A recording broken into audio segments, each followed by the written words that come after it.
Hello everyone, কি অবস্থা সবার, কেমন আছো? আশা করি সবাই ভালো আছো। আমি কিন্তু অনেক ভালো আছি। আর এই ভিডিওটা কিন্তু কিছুদিন আগের একটা ভিডিও। আমি ফটোশুটে গেছিলাম, যার জন্য ভিডিওটা করে রাখছিলাম, ছাড়বো কিন্তু অনেক লেট হয়ে গেছে ছাড়তে। তো তারপর আমি রেডি হয়ে বের হয়ে গেছিলাম বাইরে। একটা সুন্দর কাঞ্জিবরণ শাড়ি পরে চলে গেছিলাম রূপসার দিকে। যেহেতু আজকে ওয়েদার একটু বৃষ্টি ছিল, যার কারণে ভাবছিলাম বৃষ্টির সাথে কিছু ফটোশ্যুট করব সুন্দর সুন্দর। বাট যখনই বাইরে বের হলাম বৃষ্টি কিন্তু নাই, বৃষ্টি হচ্ছিল না তখন আর। তারপর চলে আসলাম তোমার eco park, Russell eco park. এটা তো সবাই চিনো, রূপসা থেকে ডান হাতে যেতে এটা আসে। সো এখানে এসেই তোমার কিছু ভিডিও করতেছিলাম। আর এইখানে চারিপাশে গাছপালা, এক সাইডে ঝাউ বাগানে ঘেরা।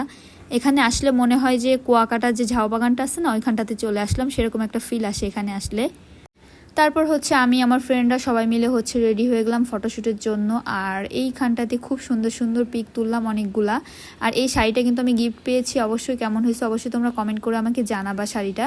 তারপর আস্তে আস্তে করে কিছু পিক তুললাম, এখানটাতে বসে অনেকগুলো ফটোশ্যুট করলাম। তারপর প্রান্ত কিছু ভিডিও ফটোশ্যুট করে নিল। সবাই সবার মতো করে এখানে এনজয় করতেছিলাম। আর জায়গাটা কিন্তু খুবই নিরিবিলি ছিল, যেহেতু দুপুর টাইমেই গেছিলাম, যেতে যেতেই বিকাল হয়ে গেছিলো। আর এখন এইখানটাতে যারা যারা খুলনাতে থাকো অবশ্যই আসে, ট্রাই করবা, জায়গাটা খুবই সুন্দর, পিকনিক করার জন্য বেস্ট একটা জায়গা। সো আমি এখানটাতে কিছু টিকটক ভিডিও করতেছিলাম। শাড়ি আমি পরছি, মনে হচ্ছিল কি শাড়িতে আমাকে ওড়াই নিয়ে যাচ্ছিল এরকম। তারপর এইখানটাতে এসে এইখানে কিছু পিক তুললাম। সবাই আমার ফটোশ্যুট দেখে জিজ্ঞাসা করতেছিল যে এটা কোথায় তোলা। এটা তোমার খুলনা রাসেল ইকো পার্কের ভিতরেই একটা স্পট, খুব সুন্দর জায়গাটা, কিন্তু অপরিষ্কার হলেও পিকগুলো কিন্তু অসম্ভব সুন্দর হয়েছে। আর এই মালু আর আমি।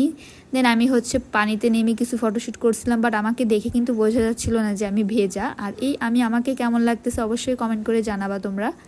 তারপর সাকিব এইখানটাতে ফটোশ্যুটের জন্য লাইটিং করলো, যেহেতু সন্ধ্যা হয়ে যাচ্ছিল, তাড়াতাড়ি করে এখান থেকে শ্যুট শেষ করে আবার বাসায় ফেরা লাগবে। আর এই জায়গাটা কিন্তু অসম্ভব পিছলা, যার কারণে আমাকে ধরে ধরে নামাচ্ছিল ওরা। দেন আমি কিন্তু ফার্স্টে এই শাড়িটা একা একাই ট্রাই করছি পরার জন্য, কেমন হয়েছে পরা অবশ্যই আমাকে কমেন্ট করে জানাবা। আমি এখান থেকে দুষ্টামি করতেছিলাম। আমি কিন্তু একটা জিনিস অল টাইম খেয়াল করছি, যে কোনো নর্মাল ভালো একটা প্লেসে যদি তুমি ফটোশ্যুট করো না, ওইখানটাতে কিন্তু ফটোশ্যুটটা ভালো লাগে না। বাট আনকমন জায়গা, ঝোপঝাড়ের মতো জায়গায় পিক তুলবা, দেখবা ওই পিকগুলো সব থেকে বেস্ট হয় আমার কাছে, যেটা আর কি মনে হলো। সো এখানটাতে নেমে কিছু পিক তুলছিলাম, বাট ওই পিকগুলো আমার কাছে অতটাও ভালো লাগেনি। কিন্তু ঘাটে যে পিকগুলো তুলছি ওই পিকগুলো কিন্তু অনেক সুন্দর হয়েছে, ইউনিক হয়েছে, আনকমন হয়েছে। পিকগুলো তো তোমরা অবশ্যই দেখছো, জানাবা কেমন হয়েছে। সো আমার ভিডিওটা এই পর্যন্ত, ভালো লাগলে কিন্তু তোমরা অবশ্যই ফলো দিয়ে পাশে থাকবা। আল্লাহ হাফেজ।